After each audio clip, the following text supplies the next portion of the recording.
नमस्कार, capital TV Uttar Pradesh पर 4 का चक्रव्यूह देख रहे हैं आप। मैं हूं राधिका राज।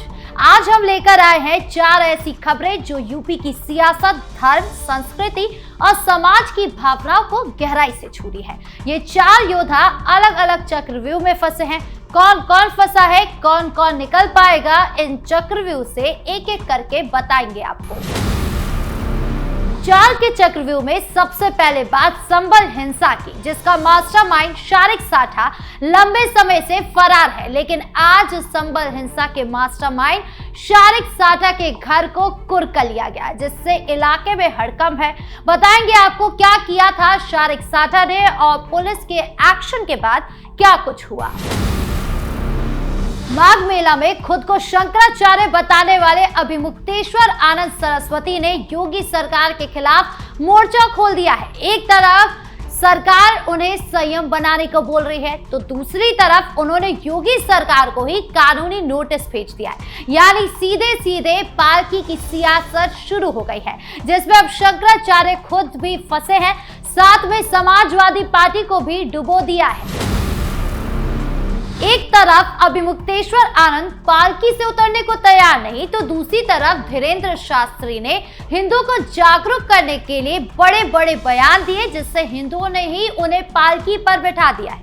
पहले कथा के दौरान कहा था कि तिरंगे पर चांद ना लगाने दिया जाए, और अब एक और ऐसा बयान दिया है जिससे भूत पिशाच सब घबराए हुए हैं। 4 के चक्रव्यूह के आखिरी में बात सहारनपुर की, जहां एक ही घर से 5 मृतक मिले हैं और सबसे बड़ी बात, 5 के सिर पर गोली के निशान है। बताएंगे आपको सहारनपुर की ये खबर, जिससे पूरे इलाके में सनसनी मच गई है। तो चलिए शुरू करते हैं 4 का चक्रव्यूह। शुरुआत करते हैं 4 के चक्रव्यूह की सबसे बड़ी और सनसनीखेज खबर से, जो संभल हिंसा से जुड़ी है। 24 नवंबर 2024 को संभल में शाही जामा मस्जिद के सर्वे के विरोध में भड़की वो हिंसा आज भी लोगों के सहन में ताजा है। उस दिन पथराव हुआ, फायरिंग हुई, आगजनी की घटनाओं ने पूरे शहर को दहशत में डाल दिया। भीड़ में शामिल 4 युवकों की गोली लगने से जान चली गई। जांच में सामने आया कि इस पूरी हिंसा की साजिश का मास्टरमाइंड कोई और नहीं बल्कि दुबई में बैठा अंतर्राष्ट्रीय वाहन चोर शारिक साठा है। शारिक साठा का आरोप है कि उसने हिंसा को भड़काने के लिए साजिश रची, हथियार सप्लाई किए और हत्याओं को अंजाम दिया। पुलिस की जांच में पाकिस्तानी कारतूस बरामद हुए, जो दाऊद इब्राहिम और पाकिस्तान की ISI से उनके कनेक्शन की ओर इशारा करते हैं। शारिक साठा पर कुल 69 मुकदमे दर्ज है और वो मोस्ट वांटेड गैंगस्टर भी है।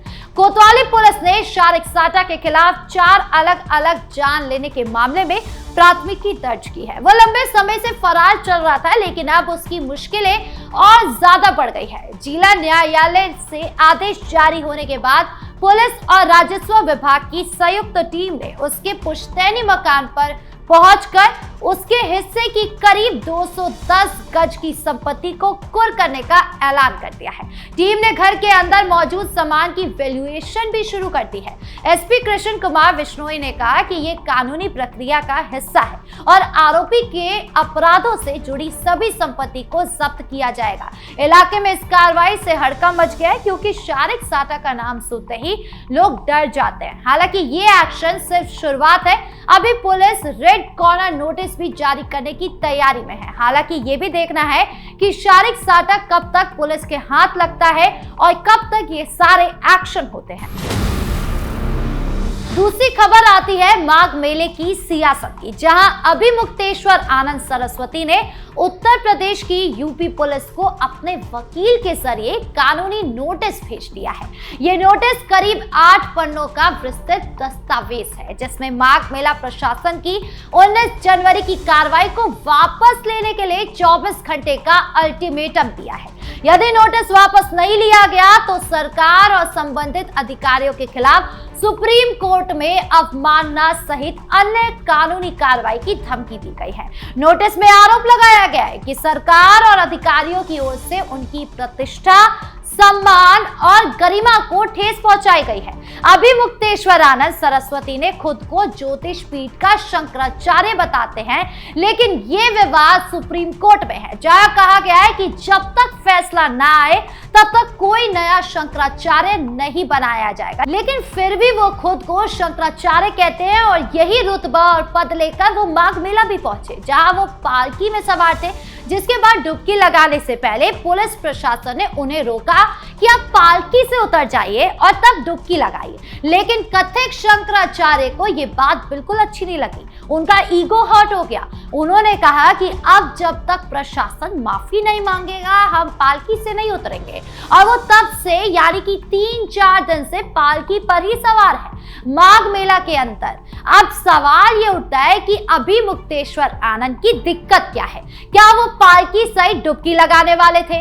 क्या वो माघ मेला में श्रद्धा का भाव लेकर नहीं आए थे कि उन्हें अब डुबकी लगाने से ज्यादा कानून के साथ बहस करना अच्छा लग रहा है? सुने क्या कुछ कह रहे हैं अभिमुक्तेश्वर आनंद। इस प्रमाण की आपको जरूरत है, ये प्रशासन तय करेगा कि हम शंकराचार्य हैं कि नहीं है। उत्तर प्रदेश का मुख्यमंत्री तय करेगा कि भारत का राष्ट्रपति तय करेगा। भारत के राष्ट्रपति को भी अधिकार नहीं है कि वो तय करे कि कौन शंकराचार्य है। शंकराचार्य का निर्णय शंकराचार्य करते हैं। पुरी के शंकराचार्य जी ने हमारे बारे में कुछ नहीं कहा है। उन्होंने न तो कहा कि ये नहीं है और उन्होंने न तो कहा कि ये है, वो साइलेंट है। उनका जो एफिडेविट सुप्रीम कोर्ट में आया था, पहले बताया गया कि उन्होंने विरोध किया है। जब हम लोगों ने एफिडेविट की कॉपी निकाली, उसमें उन्होंने लिखा हुआ है कि हमसे कोई समर्थन मांगा नहीं गया, इसलिए हमने दिया नहीं है। उनका इतना ही वक्तव्य है। दो शंकराचार्यों का प्रत्यक्ष लिखित व्यवहारिक समर्थन और तीसरे पीठ के शंकराचार्य की मौन स्वीकृति हमारे साथ है। और कौन शंकराचार्य है ज्योतिष पीठ का, बताइए। हम हैं ज्योतिष पीठ के शंकराचार्य। निर्विवाद रूप से है, और अगर कोई विवाद उठाता है इसका मतलब कि वो दूषित भावना वाला है। और अगर जो अपने आप को कहता है कि मैं ज्योतिष पीठ का शंकराचार्य हूँ, वहाँ करके बात करे। कानूनी नोटिस में माघ मेला प्रशासन की कार्रवाई को गलत और दुर्भाग्यपूर्ण बताया गया है। सरकार की ओर से अब तक कोई जवाब नहीं आया है और मामला सुप्रीम कोर्ट में जारी है। ये विवाद अब राजनीतिक रंग ले चुका है। एक तरफ सरकार संयम बनाने की बात कर रही है, दूसरी तरफ शंकराचार्य हैं जो मोर्चा खोले हुए हैं। समाजवादी पार्टी भी इसमें घिरी हुई नजर आ रही है, क्योंकि सियासी आरोप प्रत्यारोप चल रहे हैं। अखिलेश यादव वैसे तो दिखाई नहीं देते हैं, जब भी कोई हिंदुओं का पर्व होता है, कोई मंदिर के अंदर आयोजन होता है, वो नजर नहीं आते। लेकिन यहाँ पर क्योंकि उनकी सियासत गर्म हो सकती है, यहाँ पर उनको वोट नजर आ रहा है, इसलिए तुरंत अभिमुक्तेश्वर आनंद को कॉल घुमा दिया और पूछा कि क्या कुछ हुआ आपके साथ।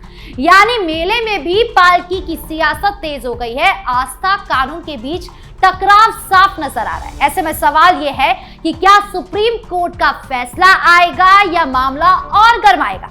क्या योगी सरकार नोटिस वापस लेगी या कोर्ट में जाएगी? खैर, आगे क्या कुछ होगा ये समय बताएगा। तीसरी खबर बांदा से आ रही है, जहां बागेश्वर पीठाधीश्वर धीरेन्द्र कृष्ण शास्त्री ने अपनी हुंकार से सबको चौंका दिया। बांदा शहर में आयोजित 5 दिन की हनुमंत कथा के अंतिम दिन उन्होंने एक ऐसा बयान दिया जिससे भूत पिशाच सब घबरा गए। उन्होंने उन लोगों को भूतों कहा जो भारत का अन्न खाकर, यानी भारत का खाना खाकर पाकिस्तान की भलाई की बात करते हैं, यानी कि कट्टरपंथी। धीरेन्द्र शास्त्री ने कहा कि भारत का अन्न खाकर पाकिस्तान की भलाई की बात करने वालों को भूतों की संज्ञा दी गई है। उन्होंने कहा कि बागेश्वर धाम सरकार ऐसे कुंठित मानसिकता वाले भूतों को भी भगाने का काम करते हैं। ये बयान भक्तों को भावनात्मक रूप से भगवान श्री राम और हनुमान से जोड़ते हुए दिया गया, जहां उन्होंने जोर दिया कि भगवान श्री राम स्वयं मंगल भवन है और हनुमान जी मंगल मूर्ति के रूप में जाने जाते हैं। इससे पहले भी उन्होंने कहा था कि तिरंगे पर चांद न लगने दिया जाए। ये बयान हिंदू जागरण की हुंकार है, जिससे परेशानी अब सिर्फ मौलाना को हो रही है। आखिरी खबर सहारनपुर से है, जहां एक घर के अंदर से 5 लोगों के शव मिलने से हड़कंप मच गया। सभी 5 शवों के सिर पर गोली के निशान पाए गए। शव एक ही कपड़े में पड़े मिले। जान जाने वालों में बुजुर्ग महिला, उसका बेटा अशोक की पत्नी अंजिता और 2 बच्चे कार्तिक और देव भी शामिल मिले। मृतक के पास 3 तमंचे भी पड़े मिले। घटना की सूचना मिलते ही सरसावा पुलिस मौके पर पहुंची और फॉरेंसिक टीम के साथ साक्ष्य जुटाने का काम शुरू किया। पुलिस ने शवों को कब्जे में लेकर पोस्टमार्टम के लिए भेज दिया। शुरुआती जांच में पुलिस इसे सुसाइड का मामला मानकर जांच कर रही थी, लेकिन मामला जान लेने या देने में उलझा हुआ है कि किसने जान ली और किसने जान दी, यानी कि ये मौत है या फिर आत्महत्या। पोस्टमार्टम रिपोर्ट के आधार पर तस्वीर साफ होने की उम्मीद है। पुलिस आसपास के लोगों से पूछताछ कर रही है कि क्या किसी ने गोली की आवाज सुनी या नहीं। साथ ही इलाके में लगे सीसीटीवी कैमरों की जांच की जा रही है ताकि घटना से जुड़े सुराग मिल सके। मामले की गंभीरता को देखते हुए आला अधिकारी भी मौके पर पहुंचे और आगे की विधिक कार्रवाई में जुट गए हैं। इस घटना से पूरे इलाके में सनसनी फैल गई है और लोग दहशत में दिख रहे हैं। क्या ये पारिवारिक विवाद था, आर्थिक तंगी या कोई और कारण था? जांच अभी जारी है, लेकिन ऐसी घटना समाज को झकझोर देती है। तो आज 4 के चक्रव्यूह में बस इतना ही। कैसा लगा वीडियो कमेंट बॉक्स में जरूर बताएं। धन्यवाद।